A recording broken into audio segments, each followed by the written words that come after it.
Hello, good morning. So, kamusta po yung araw niyo kahapon? Hopefully, nakauwi po kayo ng safe and sound and natiis niyo po yung traffic. Okay, ano po ba ang messages ni God today sa atin? Number one, do we love God through our deeds? So, tanungin po natin sa sarili natin yung mga ginagawa po ba natin araw-araw sa atin, sa kapwa po natin. Pinapakita ba natin na nilalove natin si God through our actions or deeds? Number two, commitment to God's mission for us. So, let's always remain committed sa kung ano man yung mga mission natin araw-araw sa isa't isa or kung ano man yung mission na tingin natin gusto ng Diyos na gawin natin.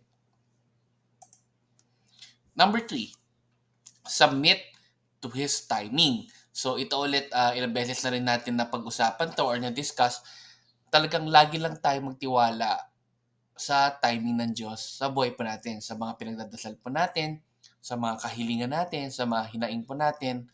Lagi po natin hintayin ang kanyang perfect timing or kung ano man yung day or kung kailan niya ibibigay yung mga matagal na nating hinihiling o pinagdadasal. And lastly, faith and trust in God despite impossibility of the situation. So I'm sure marami po sa atin ngayon ang dumadaan sa mga trial sa buhay or mga problema na iniisip po natin na wala na pong solusyon or wala na pong mangyayari sa atin. Lagi lang natin tatandaan na mag-trust tayo in God and magkaroon tayo ng faith sa Kanya kasi wala naman pong imposible sa Diyos at talagang kayang-kaya niya solusyonan lahat po ng ating mga problema. Ayan. So hopefully, may nagustuhan kayo today o may natutunan po kayo today sa messages ni God.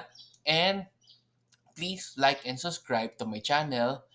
And pwede na rin po i-share po to. Okay, so let's end again with a simple prayer. In the name of the Father, and of the Son, and of the Holy Spirit. Amen. Lord, sana po ay kung ano man yung mga problema po namin, tulungan nyo kami. Kung ano man yung mga matagal na po namin pinagdadasal sa mga buhay po namin, tulungan nyo po kaming mangyari po yon at wala naman po imposible sa inyo.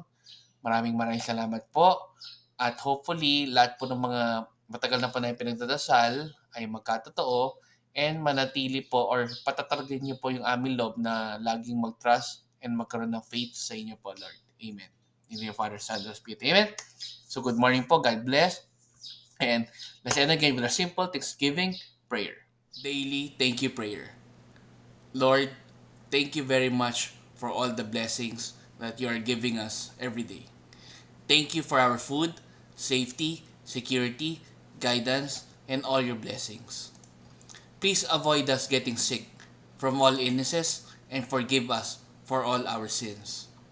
Lord, I pray that all our hopes and dreams will come true in your own time. Again, Lord, thank you for all the blessings that you have given us. Amen.